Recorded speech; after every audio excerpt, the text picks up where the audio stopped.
Let's talk about this supercycle because a lot of people What for the supercycle? past, well, that's exactly the point. Derek, let's just move on.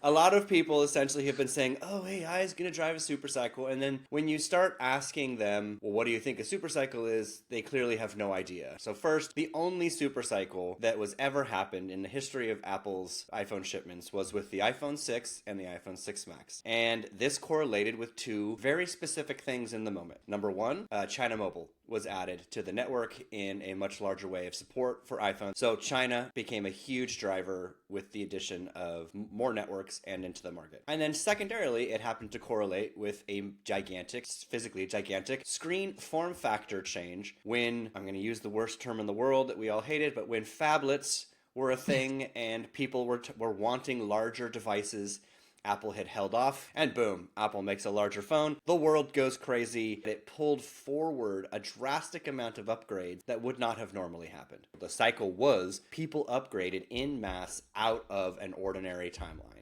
So in order to reduplicate, you would need to pull forward a drastic amount of upgrades in order to have a similar cycle. And that's why I say contextually, it's just not helpful to use that because the market's not the same and we're not going to see something like that again. I agree. And I think that when you then look at what the 16 has to offer, and especially the people commenting that AI was going to drive that cycle, is unrealistic when you think that, first of all, hardware is usually what drives a lot of attention. And the 16 has quite a lot of distinct new features and look and feel.